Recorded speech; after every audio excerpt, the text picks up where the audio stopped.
Alors bonjour les amis de la forêt, alors aujourd'hui je vais évoquer la mémoire de Jean-Paul Belmondo, un monument du cinéma français qui est décédé le 6 septembre 2021. Alors évidemment Belmondo a eu une carrière gigantesque puisque son premier film il l'a fait en 1956, c'était Les copains du dimanche, qui était un film d'Henri Esner, mais qui n'est pas sorti en fait en salle, et il a globalement terminé sa carrière en 2008 avec Un homme et son chien, donc il a eu une carrière de 52 ans, un demi-siècle. Alors Jean-Paul Belmondo, il est, malgré son physique un petit peu de prolo, il avait un visage un peu particulier. En fait, il est issu d'une famille bourgeoise parisienne. Son père, Paul Belmondo, était un sculpteur très célèbre. Et Jean-Paul a eu une éducation bourgeoise et très artistique, puisqu'il dit lui-même que souvent, tous les week-ends, il allait avec son père au Louvre, à Paris. Il a eu une formation classique puisqu'il a réussi le concours de la Comédie Française, donc il a eu véritablement une formation d'acteur de théâtre, ce qui, on le verra, va lui servir pour jouer des rôles très divers. Alors son premier film dans Les copains du dimanche d'un certain Henri Esner, c'est son premier et seul film d'ailleurs à ce réalisateur. Belmondo dit lui-même qu'en fait, il était financé par le syndicat CGT, qu'il n'est jamais sorti en salle et qu'on le montrait dans les entreprises, quoi. Il y a un film en 1957 qui est une sorte de film un petit peu incroyable lorsqu'on le regarde avec le recul, c'est Sois belle et tais-toi de Marc Allégret.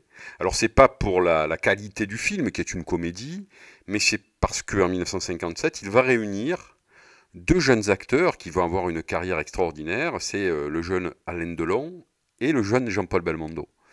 Hein, donc c'est Sois belle et tais-toi 1957, où on retrouve en fait les deux futurs géants du cinéma français, ce qui en fait un film très particulier, quoi.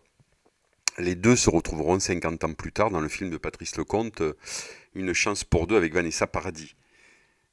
Donc on voit bien que les deux acteurs ont eu une carrière cinématographique qui a duré un demi-siècle, ce qui est quand même énormissime.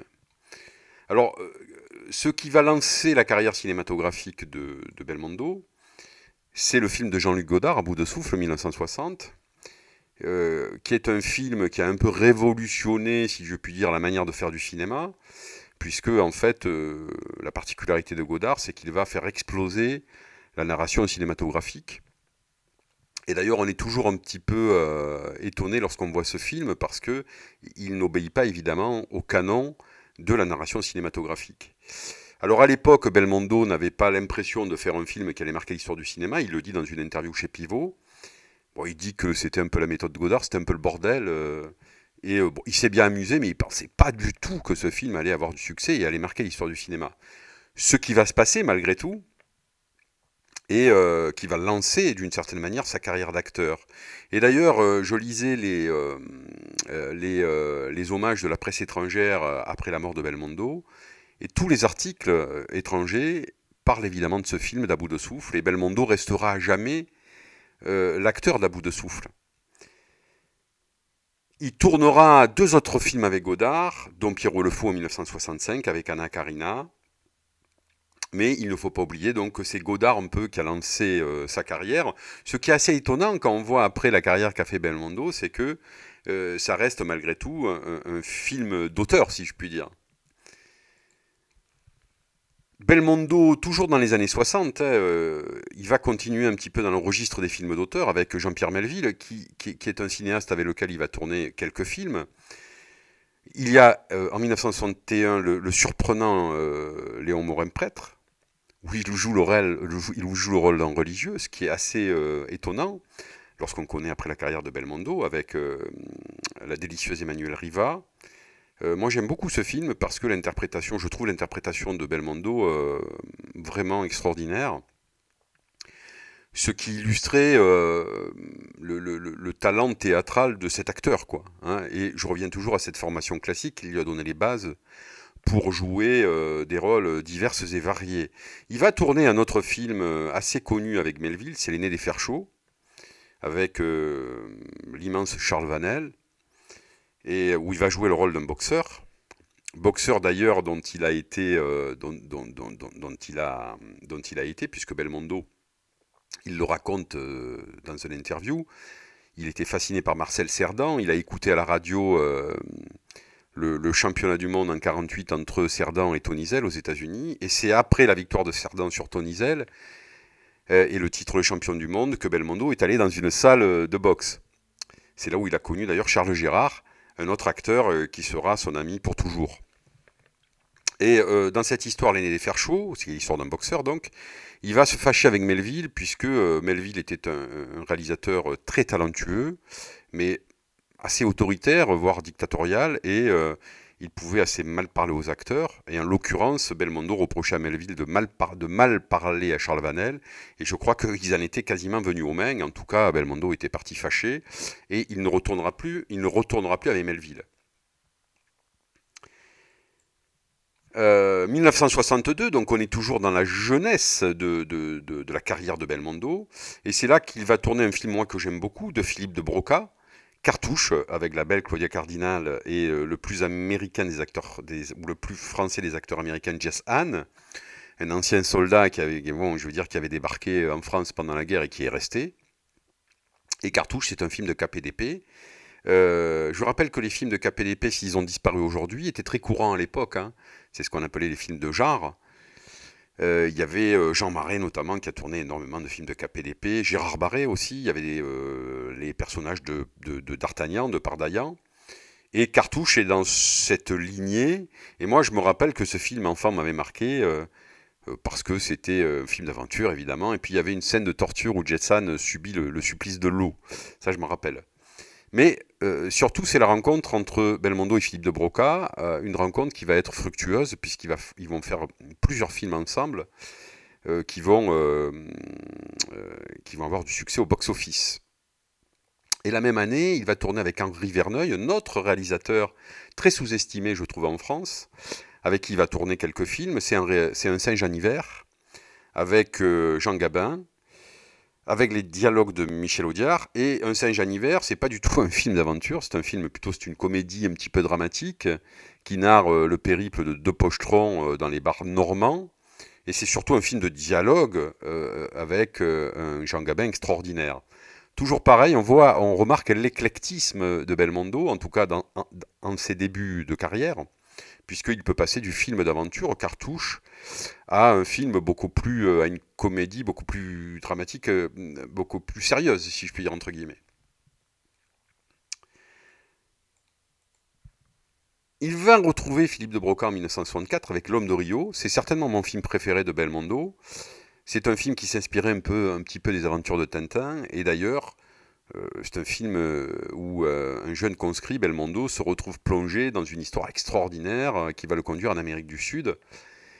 Et moi j'aime beaucoup en fait ce film où on a un Belmondo virevoltant qui accompagne la magnifique Françoise d'Orléac, la sœur de Catherine Deneuve, qui est morte prématurément dans un accident de voiture, peu après le film d'ailleurs. Et ça restera un de mes films préférés. Et cette collaboration avec Philippe de Broca va continuer avec l'année suivante, en 1965, avec Les Tribulations d'un Chinois en Chine, qui est un petit peu sur le même registre que L'Homme de Rio, un film un peu d'aventure, virevoltant, picaresque. Alors, le Chinois en Chine, bon, je l'aime moins que L'Homme de Rio, mais il faut en parler parce que c'est dans ce film que Jean-Paul Belmondo va rencontrer la superbe Ursula Andress, top modèle suisse, qui avait été une James Bond girl dans le premier James Bond contre Dr No. Et ça sera le coup de foudre puisque Jean-Paul va quitter sa femme pour aller vivre avec la sculpturale Ursula Andress. Ça, c'est pour le côté people. Toujours avec Verneuil, en 1964, il va tourner 100 000 dollars au soleil avec Lino Ventura. Et puis le très beau Week-end à Zuidcote, qui est adapté d'un livre de Robert Merle, qui en fait narre les périples d'un groupe de soldats pendant la bataille de Dunkerque en 1940, où en fait les soldats anglais, les soldats français, sur les plages du Nord-Pas-de-Calais vont être rapatriés en Angleterre. J'aime beaucoup aussi Week-end à Zuidcote, toujours avec Verneuil, réalisé par Verneuil, et avec la belle Catherine Spaak. Donc, toujours pareil, on remarque en ses débuts de carrière, il y a une diversité, un éclectisme dans les rôles qu'on ne retrouvera plus par la suite. C'est pour ça d'ailleurs que je préfère, moi, la période des années 60 lorsque je parle de Belmondo, parce que je trouve qu'il y a une diversité qu'on ne retrouvera plus par la suite. Alors, on va faire un petit bond. Bon, il a tourné d'autres films, on va faire un petit bond jusqu'en 1970.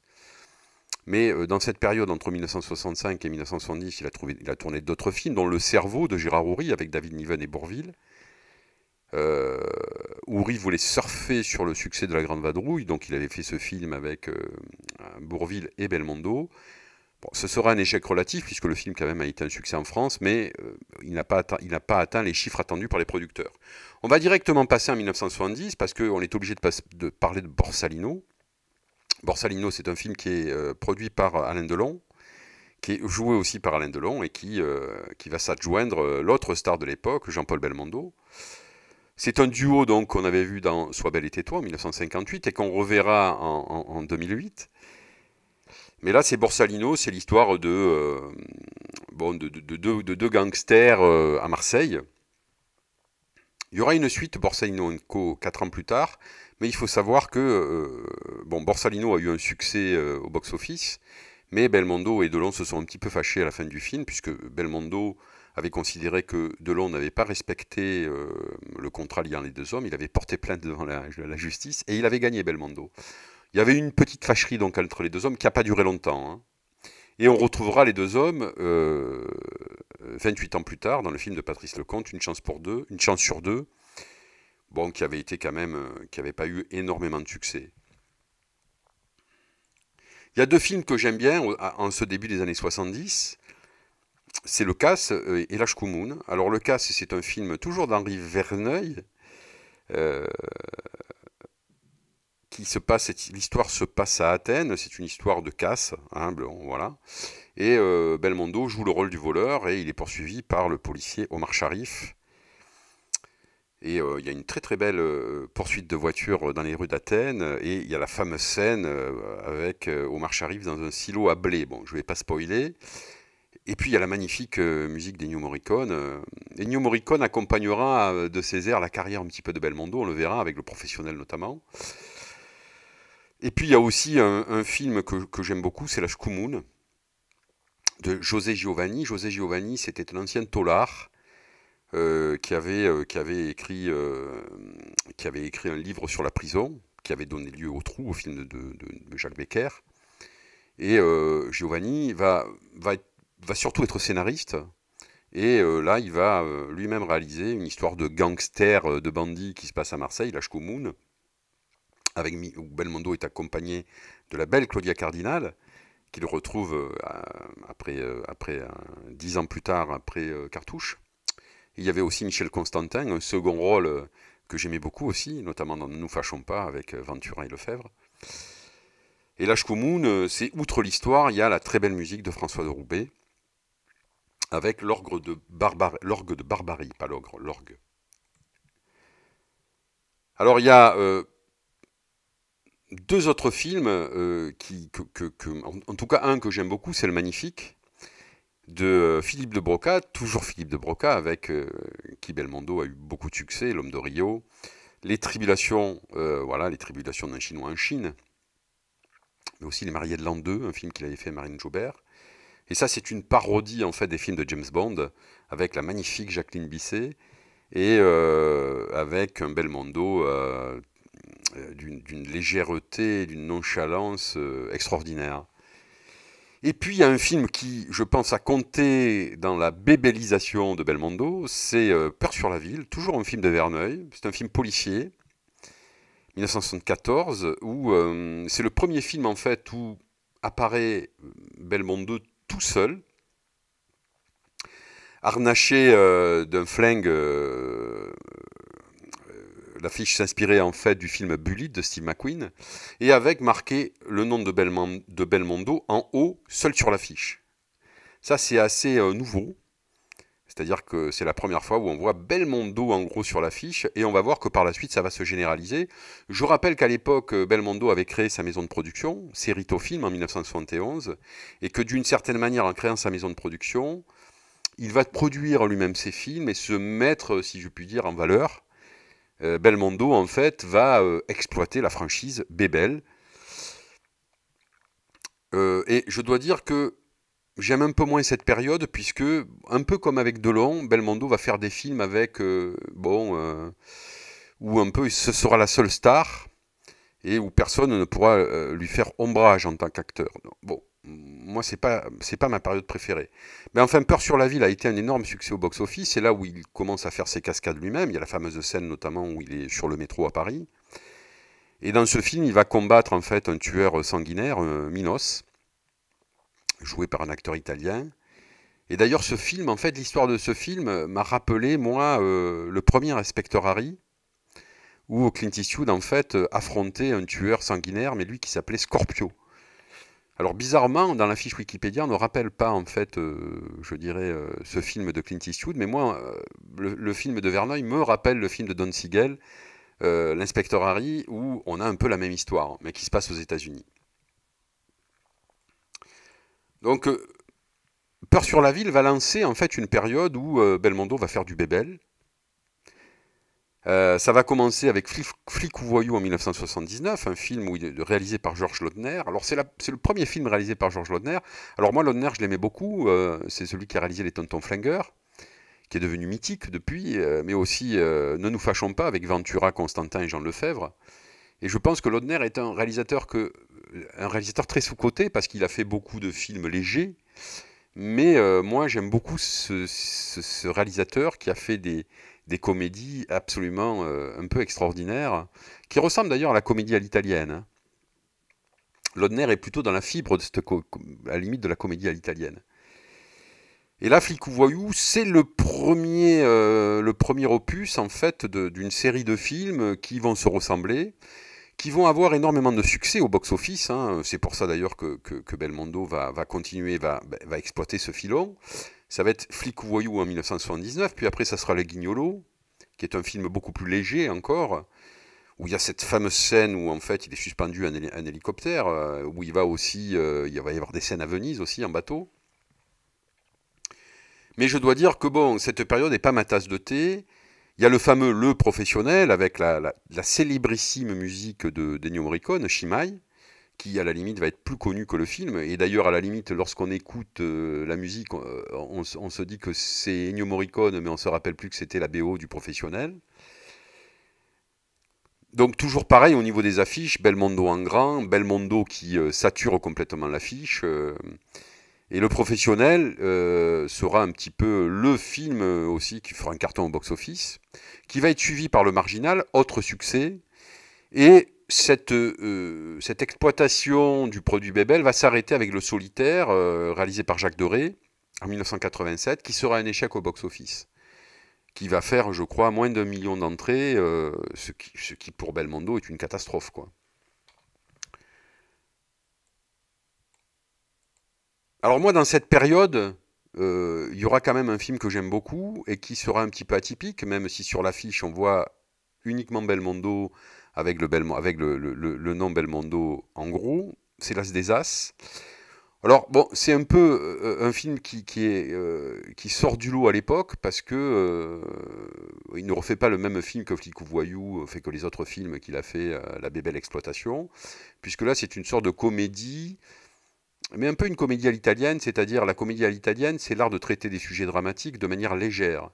Et là, d'une certaine manière, Gérard Houry euh, euh, met l'histoire en fait à l'époque du nazisme, des Jeux Olympiques de Berlin en 1936. Et je trouve que c'est un film qui est excellent, où Belmondo est accompagné d'un enfant, Rachid Ferrache, qui est aujourd'hui chanteur, et de la regrettée Marie-France Pizier.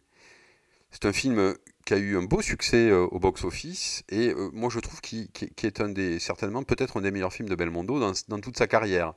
Je mettrai avec L'Homme de Rio, avec évidemment dans un autre registre, À bout de souffle, Léon Morin-Prêtre, Mais moi, je trouve que c'est un film qui est vraiment sympathique. Et puis, il y aura, après l'échec au box-office du Solitaire en 1987, Belmondo va faire un film complètement différent de Claude Lelouch, qu'il va retrouver, puisqu'il avait déjà tourné un film avec Lelouch, Un homme qui me plaît, avec la regrettée Annie Girardot. C'est Itinéraire d'un enfant gâté, qui me rappelle un peu l'histoire du Sauvage de Jean-Paul Rappeneau avec Yves Montand, c'est-à-dire c'est un homme très riche qui va en avoir marre et qui va en fait disparaître et mener sa vie un petit peu en Afrique. Et c'est un film qui va avoir un certain succès au box-office. Et surtout, pour l'interprétation, en fait, dans le rôle phare, Belmondo va avoir le César en 1989. Pour la petite histoire, il n'ira pas chercher son César, sa récompense, parce que César, qui était un sculpteur qui avait sculpté en fait les récompenses, avait critiqué son père Paul Belmondo. Et donc il n'était pas allé, pour cette raison, aller prendre cette récompense. Alors par la suite, après Itinéraire d'un enfant gâté en 1988, bon, Belmondo avait 55 ans à l'époque, puisqu'il est né en 1933, on va dire que bon, la carrière de Belmondo, elle va décliner tout doucement mais sûrement. Il va évidemment tourner d'autres films, comme Les Inconnus de la maison par exemple, mais il ne connaîtra jamais plus le succès qu'il avait eu au box-office, à part un petit peu pour une chance sur deux avec Delon, mais qui va faire 1 million d'entrées. Mais globalement, après Itinéraire d'un enfant gâté en 1988, sa carrière va décliner, avec l'âge évidemment. Et ça, c'est un petit peu, je dirais que Belmondo s'était enfermé dans un rôle d'acteur viril, énergique, dynamique, cascadeur, bagarreur, et qu'évidemment, avec l'âge, il ne pourra plus tenir ce type de rôle. Et donc, on va assister à un lent déclin de Jean-Paul Belmondo, qui va se remettre au théâtre d'ailleurs, puisque il va acheter un théâtre à Paris d'ailleurs pour jouer. Hein.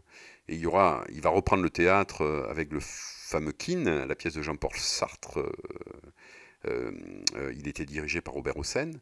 Mais au point de vue cinématographique, on va dire que de 1988 à 2021, c'est-à-dire pendant 33 ans, la carrière cinématographique de Belmondo va être mise entre parenthèses. Plutôt se lancer dans le théâtre. Son dernier film, ça va être en 2008, Un homme et son chien, réalisé par Francis Huster. Je rappelle d'ailleurs qu'en 2001, enfin aussi, Belmondo a eu un AVC qui est très grave, hein, qui l'a lourdement handicapé physiquement. C'est pour ça qu'il a arrêté en partie sa carrière cinématographique. Il est revenu et en 2008, il tourne Un homme et son chien, son dernier film, réalisé par Francis Huster, qui est en fait un remake d'un film qu'avait fait Vittorio De Sica. Mais ce film sera un grave échec au box-office, puisqu'il ne fera que 200 000 entrées à Paris, et sera le dernier film de Jean-Paul Belmondo. Il n'en reste pas moins que Belmondo, pour moi, ça reste un monument du cinéma français, comme Delon, qu'ils auront eu d'ailleurs les deux acteurs des carrières parallèles, puisque Delon aura monté aussi sa maison de production, comme Belmondo, et que moi, je me rappellerai surtout de la période des années 60 qui fut d'après moi la plus féconde, parce que c'est la période, comme Delon d'ailleurs, où Belmondo a tourné ses plus beaux rôles avec des réalisateurs prestigieux. Voilà, je vous remercie, à bientôt.